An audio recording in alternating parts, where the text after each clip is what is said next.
The fall off is finally here and the real is back, and it looks like it might be the last time he comes back. So the fall off is coming out in a couple days as of this video coming out, and I wanted to talk about what this album represents, why it's taken 10 years to make, and why it's coming out now.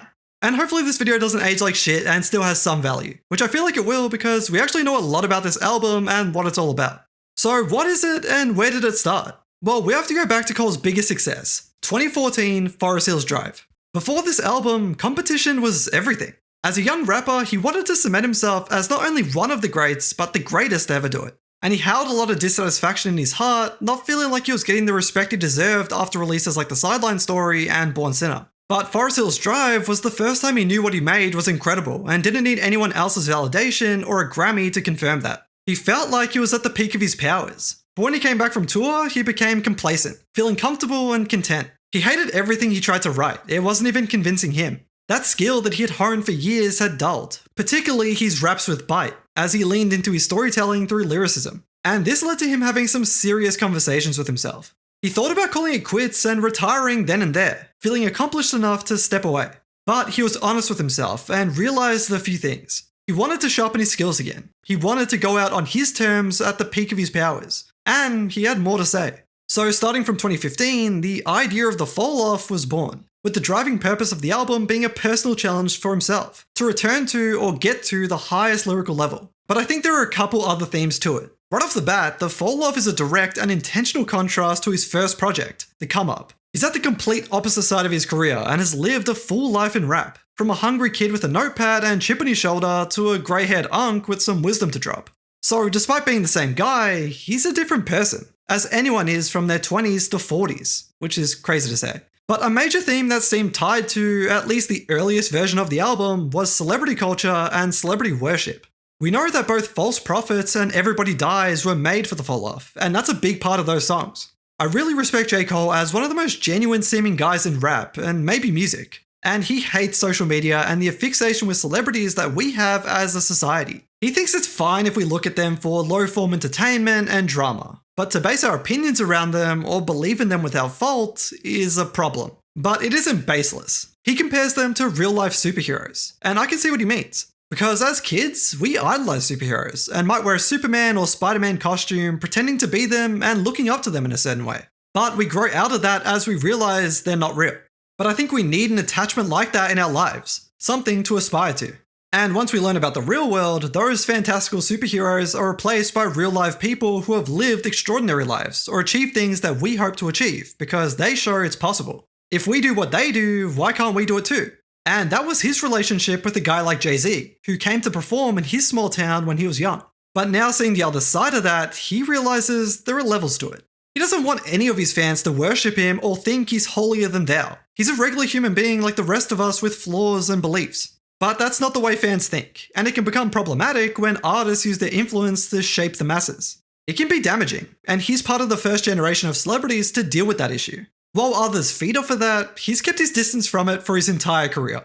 Now, I see the irony in this as somebody who spends a lot of time thinking about celebrities and artists for these videos that I make, but I agree wholeheartedly. As a history nerd, it makes me think about 2,000 years ago and how few celebrities there were in comparison, and what your daily life would be like. With no phones or the globalization of today, the people you immediately knew would be all that mattered. But in today's world, the number of celebrities seems to keep on growing, as actors, artists, and even social media influencers enter that space. And the opinions of people across the world matter to you, even if you don't know a single thing about them. But this isn't to say that he practices what he preaches. He still takes advantage of being this idol figure to his fans as he stands on stage with everybody yelling his words back to him. This is the world we live in, and that's a part of the game. But this album could be a departure from that, being ready to close this chapter and live a normal life, which he seems to want to settle into. But that goes to his initial thought of leaving on his own terms. He doesn't want to be forced into retirement or overstay his welcome. He wants to leave on a high. So while everybody will eventually fade into obscurity or legend and suffer an inevitable fall-off, he's choosing his and flipping the term or retaliating against it as he aims to drop his life's work and magnum opus. And that's what this album is. J. Cole barring up and being at the most advanced lyrical level he's been at, and that he thinks he can reach. So that's what we should expect. And I think his EP Might Delete Later is the prologue to this project, as he talked about having a joint mixtape tied to the album way back in 2018,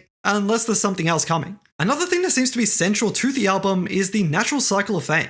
Of rising and falling, or of chasing it and running from it? In the announcement video and the single Diss 2 Track 2, we get a pretty candid look at Cole's intentions and thoughts. There's a desire from him to live a normal life, away from fame, a world where he can return to the mundane. And I think his realization of this led to the album's delay, and we'll get there in a second. But he does make a few more points in his commentary on fame, like the other side of fame in society where fame is spun in a negative way, like with the term falling off. In that context, it's used as an insult, mocking somebody's downfall, and this bleeds into cancel culture. Like we hear in the announcement video, fall-offs are usually assumed to be due to a controversy or the ruined image of someone being caught and revealed as a horrible person.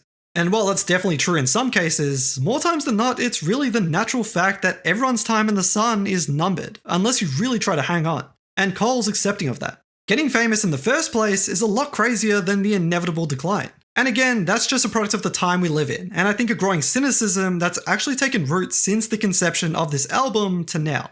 But in another reversal of his story and career, just like when he was entering the rap game, the old must make way for the new.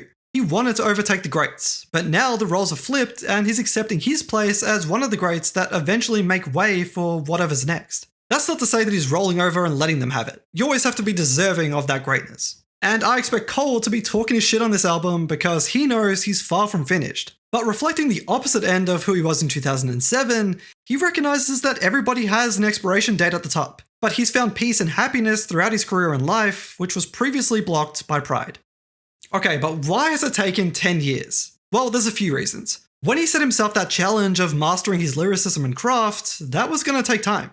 And everything he did after that was done with that in mind. But coinciding with this was a desire to switch up the way he made music. He was sick of talking about himself, feeling like he had shared enough about his life in his previous projects. Now this was a subconscious thought and something he only realized later, but that's how For Your Eyes Only came about. And then KOD followed, an album that he thought was needed at the time and that allowed him to experiment. If you remember, this was when mumble rap was really getting popular with guys like Lil Pump, Smoke Perp, and 6ix9ine. And on their side of things, there was a Fuck J. Cole movement who was pinned as their antagonist, a leader of the opposing conscious rap. There's a lot of interesting stuff to unpack in that, but I'll save that for a future J. Cole video where I can dive into it all. But the way I view some of these projects and a character like Kill Edward was a chance to do all the things he still wanted to do before retiring. He wanted to explore different sounds and flows, and needed to do this before he dropped The Fall Off because it looked like that album was always planned to be his final project. And it was meant to come out after KOD. That was our first time hearing of it and the intro to it, 1985, which was a response to all those rappers I mentioned.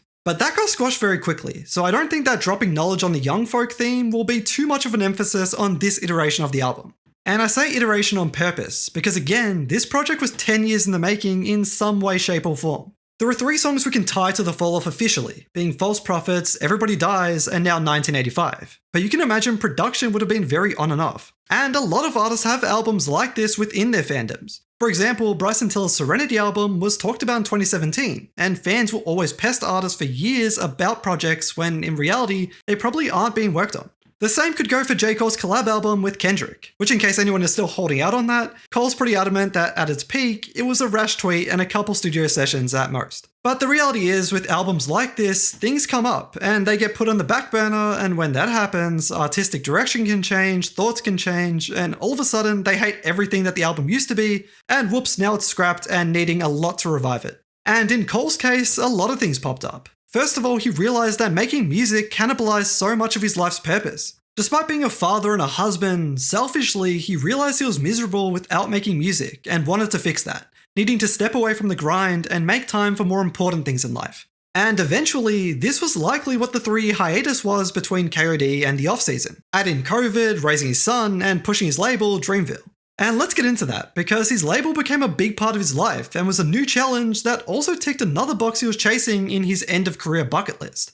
As he was contemplating the fall-off and the possibility of retiring back in 2015, another realization he had was how closed off he had been in the industry, and it was something he wanted to rectify. He hadn't forged any real bonds or made memories with many other artists, being closed off and defensive, seeing everyone else as competition. But we saw a huge change from him after this point and to this day, as he started doing a lot more features, 2 of which earned him the only 2 Grammys of his career. And this worked in-house too with his label, where he worked very hands-on with all of his talent, being genuine fans of each and every one of them. All of these things were done to push him out of his comfort zone and make meaningful memories, but also round out his craft. with his features specifically being seen as a great way to sharpen his sword lyrically. And ultimately, he probably wasn't ready to retire. That's a big decision for anybody to make. And I use the term end of career bucket list jokingly, but maybe there was some truth to that. Things he had to do before he hung it up. And that takes us to the final point. Why is it coming now? Well, the simple answer is he's ready. Not only is the album finally done, but mentally he seems to be ready to step away. A whole 19 years after his very first project. And LeBron is still in the damn league. But it does seem fitting that Cole's career has gone by in NBA years. I've been saying this is his final album all video, and I do believe it, even if I hope it isn't. But we can't deny that the thought has been in his head for a long time. So it might sound surprising to some of us, and it's the first time in my life and fandom that an artist I like is retiring before my eyes, but he's never planned on rapping forever, and is happy to have had the career he's had, especially now, ticking off so many things he's wanted to do. And now, on the other end of his career, from his relentless come up to his inevitable fall off, he's welcoming it and embracing it on his terms at the peak of his power, ready to fall off and fade out of the spotlight.